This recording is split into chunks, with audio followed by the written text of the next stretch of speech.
Kasur boleh. Gak apa-apa.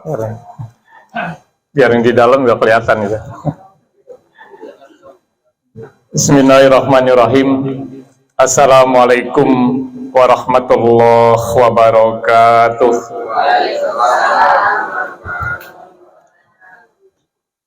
Alhamdulillah alladzi khalaqal mauta wal hayata liyabluwakum ayyukum ahsanu amala. Asyhadu an la ilaha illallah wahdahu la syarikalah wa asyhadu anna Muhammadan abduhu wa rasulul la nabiyya ba'da. Amma ba'du, qala Allahu ta'ala fi kitabihil karim. A'udzu billahi minasy syaithanir rajim. Bismillahirrahmanirrahim. Aynama takunu yudrikumul maut walau kuntum fi burujim musayyadah. Wa qala Rasulullah sallallahu alaihi wasallam aksiru min dzikril maut fa innama yumahhisal junub wa aksaru fid dunya. Shadaqallahul adzim wa sadaqa rasulihi karim. Yang sama-sama kita hormati keluarga besar dari almarhumah Ibu Hajah Aminah binti Kimung selaku ahlul musibah. Sekaligus kita iringi doa, mudah-mudahan keluarga yang ditinggalkan diberikan ketabahan, diberikan kesabaran, ditetapkan dalam keadaan iman dan Islam.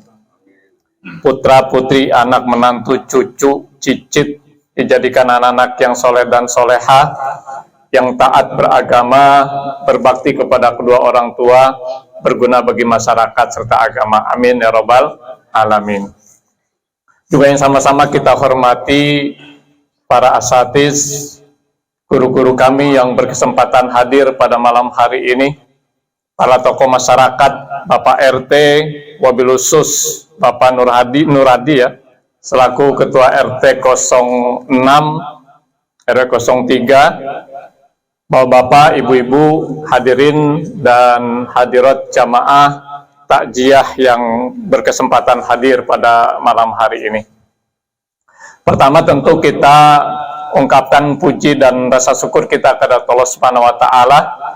Alhamdulillah pada malam hari ini kita dapat hadir bersilaturahim dalam rangka bertakziah atas meninggalnya orang tua kita, saudara kita, warga kita Ibu Hajah Aminah binti Kimung. Mudah-mudahan kehadiran kita malam hari ini mendapat ridha dan berkah dari Allah Subhanahu wa taala, dan insya Allah juga sekaligus dapat menghibur keluarga yang sedang berduka.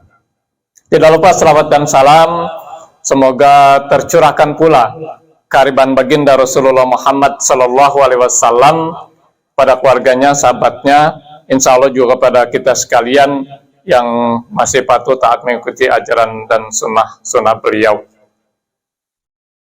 Hari ini saya bisa hadir bersilaturahim ke rumah Sohibul Duka. Kebetulan Pak Muhammad ini masih keluarga, juga tokoh masyarakat di Kelurahan Kukusan sebagai Ketua RW 04. Makanya warganya banyak hadir sampai ke belakang-belakang loh. Apa emang di belakang doang? Dari Kukusan. Ya, beliau juga sebagai penasehat dari Masjid Al-Barokah yang terletak di Jalan Kiai Haji Musan. Mudah-mudahan silaturahim kita di malam hari ini mendapat ridha dan berkah dari Allah Subhanahu wa taala. Bapak Ibu hadirin dan hadirat jamaah takziah rahimakumullah, sebagai pengantar doa sebelum kita tutup dengan doa, ya, Rasulullah Shallallahu alaihi wasallam pernah ditanya oleh sahabat, "Ya Rasulullah, ma haqqul jar alal jar?"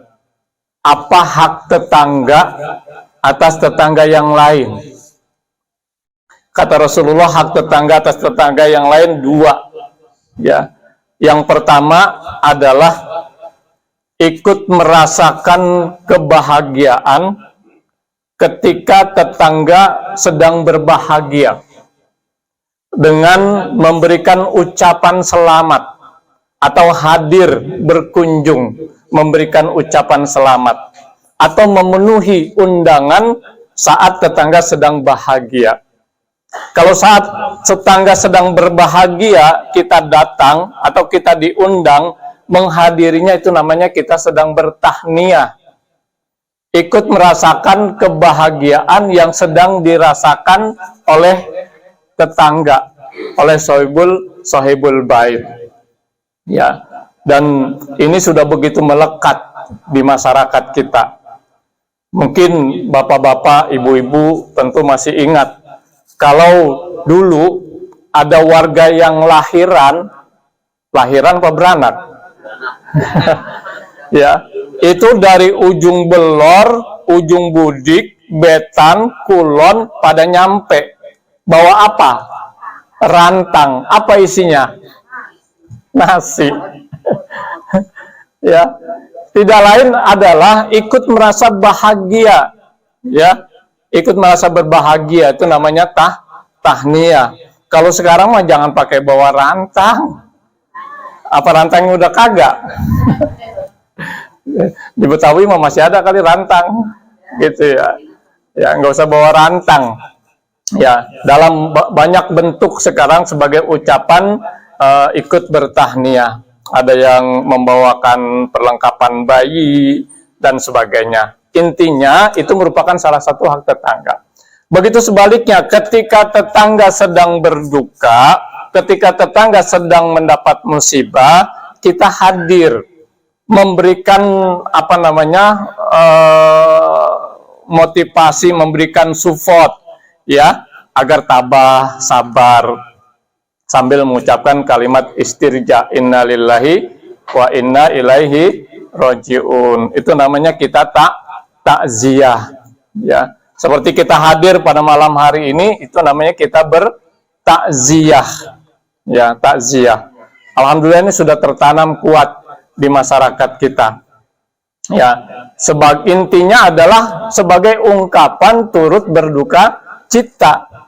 Ya, kita kagak ngomong A, nggak ngomong B, datang ke tempat keluarga atau tetangga yang sedang mendapat musibah, itu artinya kita turut berduka cita atau berbela sungkawa. Kadang-kadang dengan menggunakan simbol,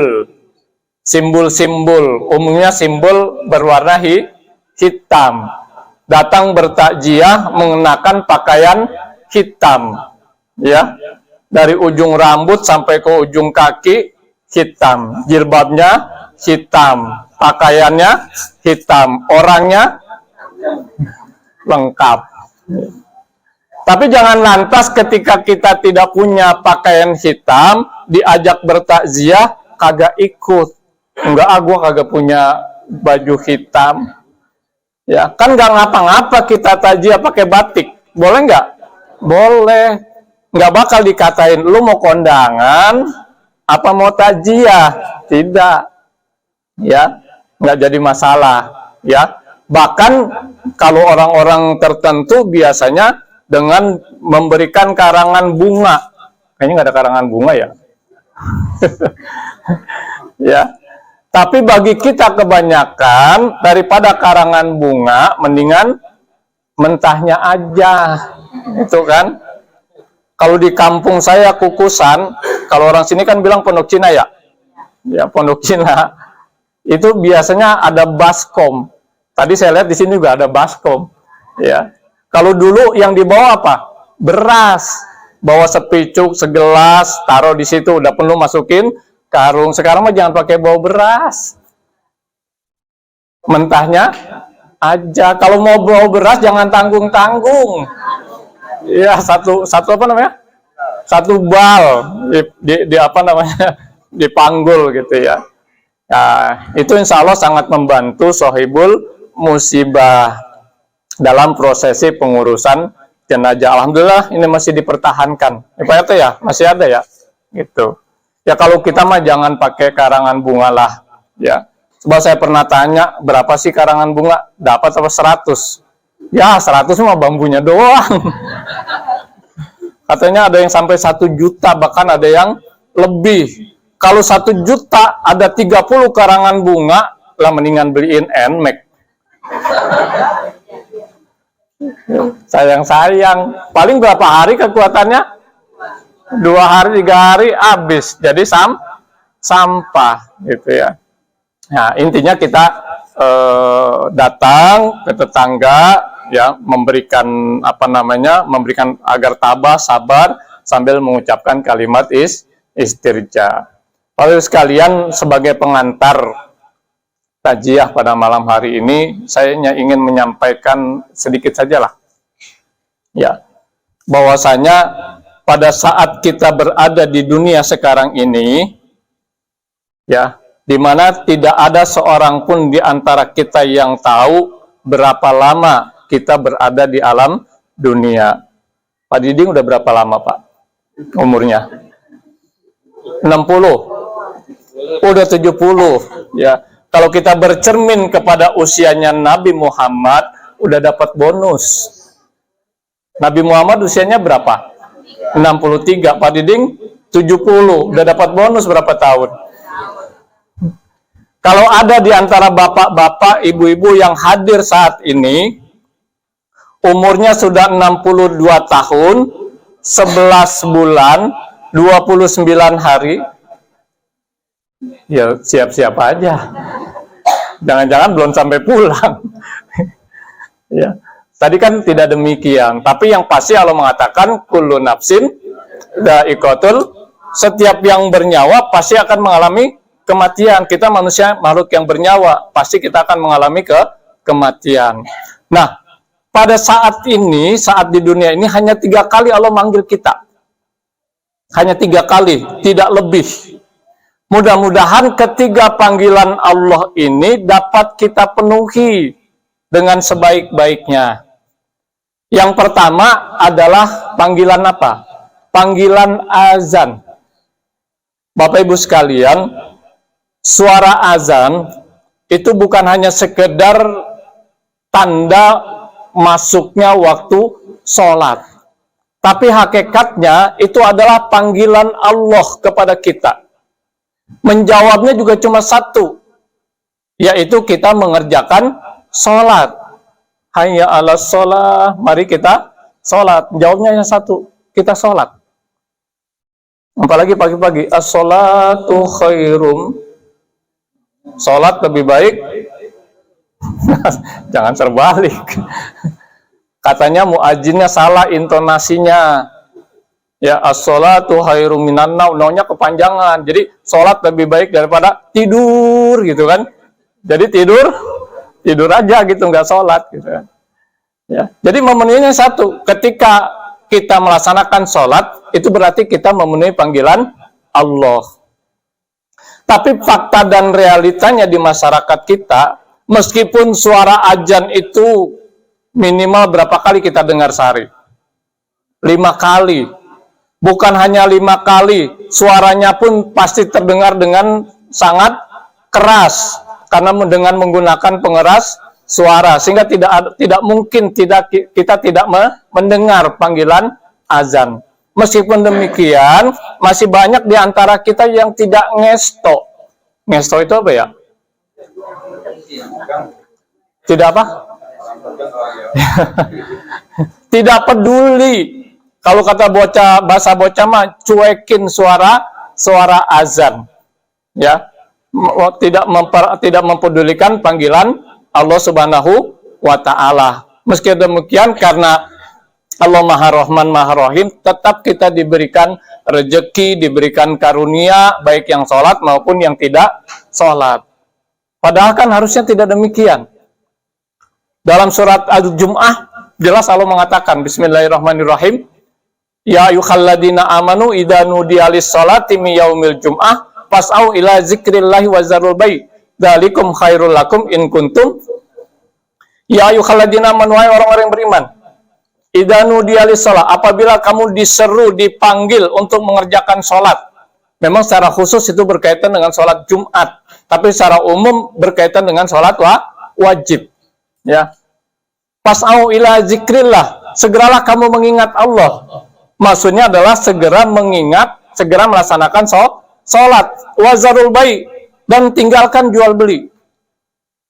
Yang dimaksud darul bai di sini, Bapak Ibu sekalian, jual beli di sini bukan hanya jual beli dagang, bukan hanya bisnis, tapi seluruh aktivitas yang sedang dikerjakan oleh seorang muslim, begitu ada panggilan sholat, tinggalkan.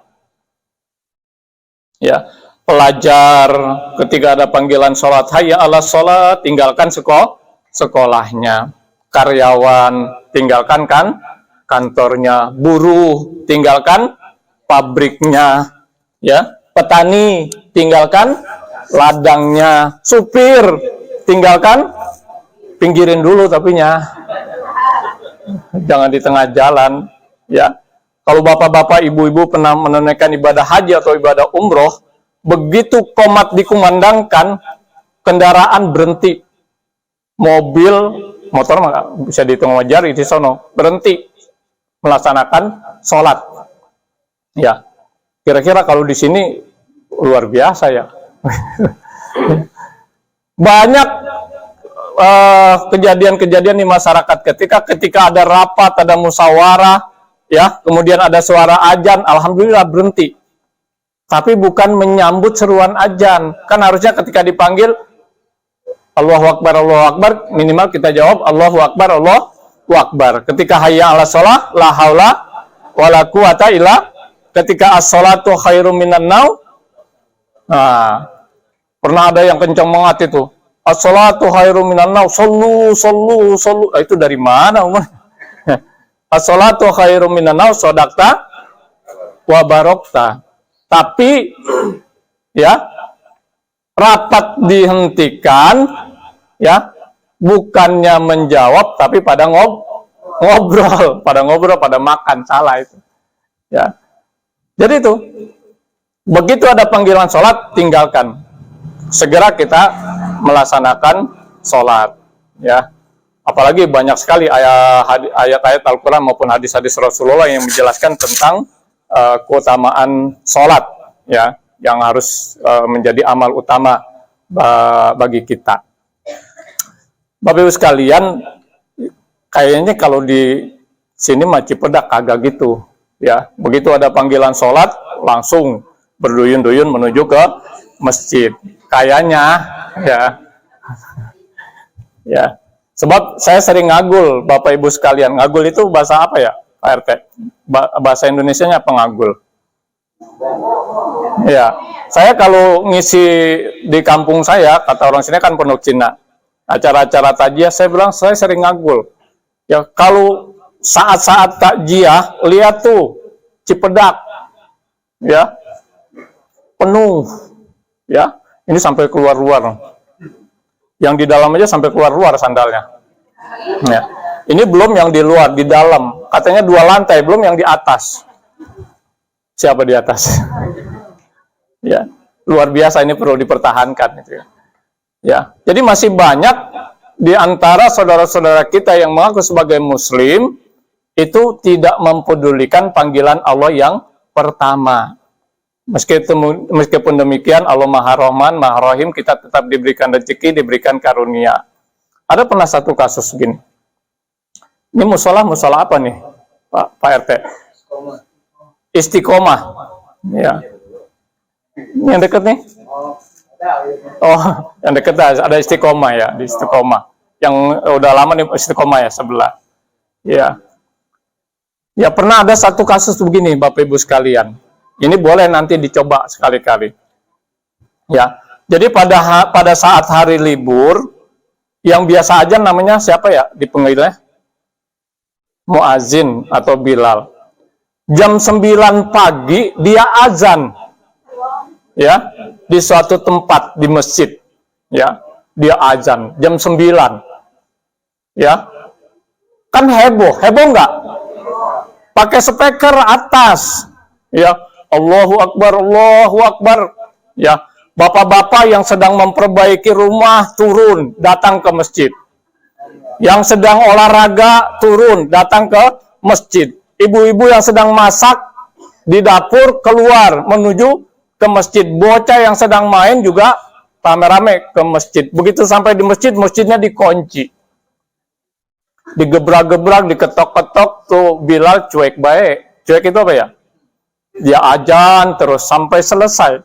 Sehingga rame nih di luar, penuh orang. Ya, setelah selesai baru dibuka. Ada apa? Kata muadzin tadi. Lu ngigo, ngimpi aliran apa tuh? Nusantara atau apa gitu ya. Ya. Lu gila, yang ngimpi, yang sesat siapa? Gua azan subuh kagak ada yang datang. Maka gua azan jam 9 lu pada datang. Boleh Pak RT, besok dicoba. Saya yakin pada datang, mama juga pada datang gitu. Masuk TV. Bisa viral itu ya? Boleh kalau mau viral gitu tuh. Siapa mau ajinnya? Besok bilangin. Itu yang pertama. Makanya begitu dipanggil, segera kita menuju ke masjid, kalau bapak-bapak utamanya di masjid. Ya segera kita melaksanakan sholat. Yang kedua, panggilan Allah yang kedua sifatnya lebih fleksibel. Sampai jam berapa Pak RT? Jam 11. Ini kebetulan yang mengisi acara semua namanya Pak Agus Salim. Agus apa tadi? Agus Hambali, ini Agus Nuradi, ini Agus Muhammad. Sampai mana tadi? Yang kedua, sifatnya lebih fleksibel. Semua orang diberi kesempatan yang sama untuk bisa memenuhi panggilan Allah. Panggilan yang kedua ini tidak lain adalah ibadah haji dan umroh. Kenapa saya katakan ibadah haji dan umroh?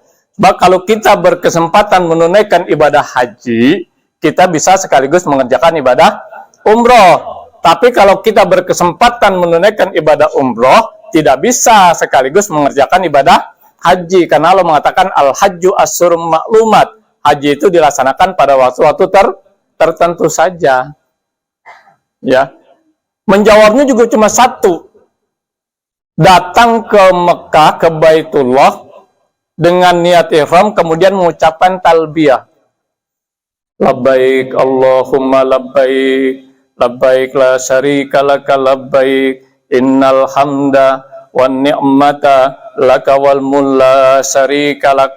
Besok nih, ya, mulai tanggal 8 Dzulhijjah, hari kalau menurut Muhammadiyah itu hari Kamis, ya, 8 itu hari hari Kamis, 9-nya hari 8 hari Jumat ya.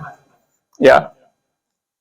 Tanggal 8 itu sudah mulai meninggalkan kota Mekah menuju Arafah. Jutaan umat Islam mengucapkan kalimat yang sama luar biasa merinding. Labbaik Allahumma labbaik. Ya. Bapak Ibu sekalian, panggilan yang kedua ini sedikit saja yang ingin saya sampaikan.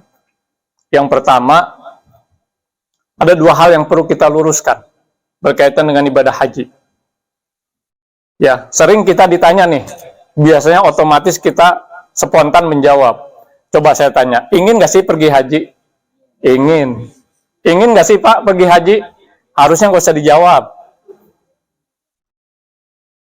Kenapa nggak perlu dijawab? Karena pertanyaannya salah. Pertanyaannya salah. Kenapa salah? Karena haji itu bukan keinginan. Ya, haji itu kewajiban. Jelas ayatnya Allah mengatakan walillahi 'alan nas hijjul baiti man istata'a ilaihi, bahwa mengerjakan ibadah haji itu adalah kewajiban manusia kepada Allah, bukan keinginan. Makanya mindset haji itu tentang haji harus kita rubah. Sebab kalau haji keinginan, kapan kita inginlah kita baru berangkat haji. Tapi kalau haji kewajiban, bagaimana kita berusaha untuk bisa menunaikan ibadah haji. Makanya banyak kisah-kisah heroik ketika musim haji. Bapak Ibu sering dengar, ada tukang gorengan naik haji. Ada tukang becak naik haji. Bahkan yang sempat disinetronkan ada tukang bubur apal. Ya. Itu kisah-kisah nyata, kisah-kisah heroik, karena mereka memahami haji bukan keinginan, tapi kewajiban. Kisahnya tukang beca yang sempat viral itu, jadi ada seorang yang mengamati, memperhatikan, itu tukang beca tiap hari nabung ke bank. Ya, kemudian ada yang bertanya, Bapak nabung berapa? 1.000. Cuma 1.000 nabung ke bank. Ditanya lagi, untuk apa nabung 1.000? Untuk menunaikan ibadah haji. Itu luar biasa. Ya, karena tekadnya yang sedemikian rupa, baru beberapa bulan dia nabung, bapak ini tersentuh, akhirnya dia diberangkatkan untuk menunaikan ibadah haji. Makanya haji itu banyak istilah-istilah. Ada haji kosasi. Pergi haji, saya tuh Bu, 2014, saya haji kosasi. Diberangkatkan sama orang tua. Anak mantu diberangkatkan. Ada 16 orang. Haji kosasi. Ya, dulu ada namanya Haji Abidin. Pergi haji atas biaya dinas. Di kampung saya zaman dulu banyak namanya Haji Mansur. Dulu ya, pergi haji halamannya dulu. Kalau sekarang halaman siapa? Haji Mansur. Bahkan di sini di Serengseng ya, dekat puskesmas ada yang namanya Haji Lele ya. Saya juga nggak tahu tuh apa pergi haji boleh jual, bisa juga Haji Lele. Ada sekarang istilah baru Pak, Haji James Bond.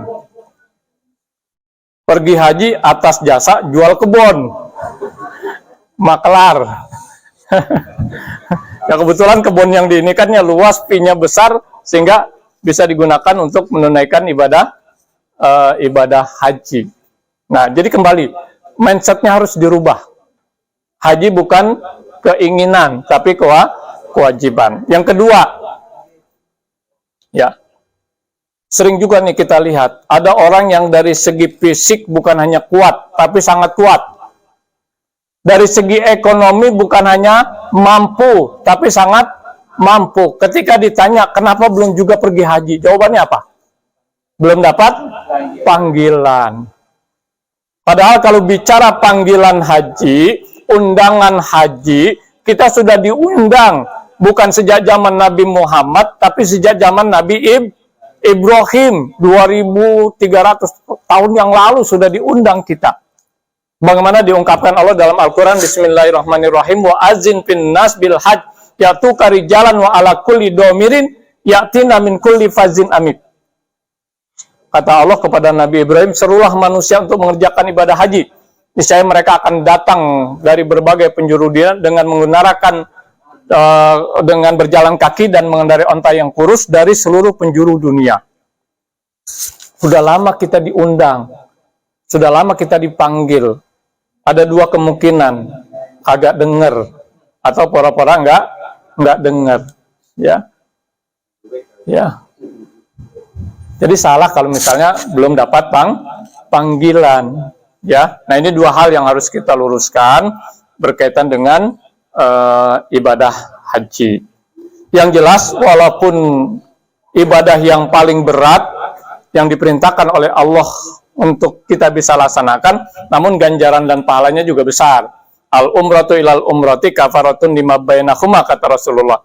Al-hajju mabrur laisa jazaa'un ilal jannah. Haji mabrur tidak ada balasannya kecuali surga. Makanya alhamdulillah berduyun-duyun, berombong-rombongan setiap musim haji dari seluruh penjuru dunia mereka datang ke Mekah karena ganjaran dan pahalanya juga sangat besar. Yang terakhir, ya, panggilan yang terakhir ini, suka atau tidak suka, senang atau tidak senang, rela atau terpaksa, kita nggak bisa ngelak.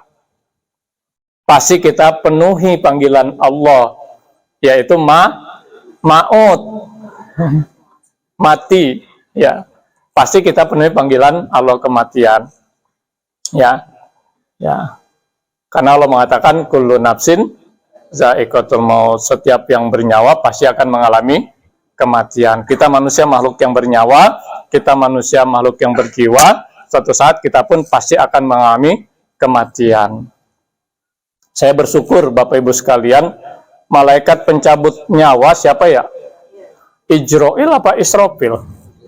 Ijroil, ya, tidak mencabut nyawa seseorang, alhamdulillah tidak berdasarkan huruf abjad. Kalau berdasarkan huruf abjad,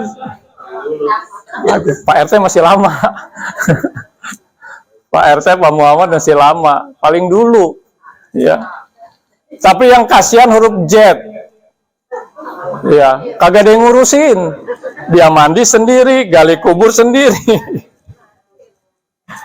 Ya, yang jelas ini adalah rahasia Allah. Kapan, di mana, dan dalam keadaan bagaimana matinya, tidak ada seorang pun di antara kita yang tahu. Ada yang dimatikan oleh Allah Subhanahu wa taala dalam usia yang sudah lanjut. Seperti almarhum ini, almarhumah sudah lanjut. 70 berapa tadi? 78. Ya, sudah lanjut. Ada yang masih muda. Ya. Anak saya anak pertama usianya baru 22 tahun. Dipanggil oleh Allah Subhanahu wa taala, masih muda. Bahkan ada yang balita. Bahkan juga yang di dalam rahim, ada enggak yang dimatikan oleh Allah Subhanahu wa taala? Masih dalam rahim, sudah ada nyawanya di dalam rahim tapi dimatikan oleh Allah Subhanahu wa taala. Itulah mati. Sebabnya juga macam-macam. Ada yang tertimbun tanah longsor, ada yang tersapu badai tsunami, ada yang hangus terbakar, ada yang terbawa arus. Kali apa kemarin di Paris? Di Swiss ya. Iya. Ya, ada yang hancur karena bom. Ada yang, tetapi ingat, yang sehat walafiat, yang lagi sehat walafiat juga dimatikan oleh Allah Subhanahu wa taala. Ya. Boleh saya pinjam ungkapan Kiai Kondang, Kiai Haji Jainuddin MZ. Saya minjem doang ya.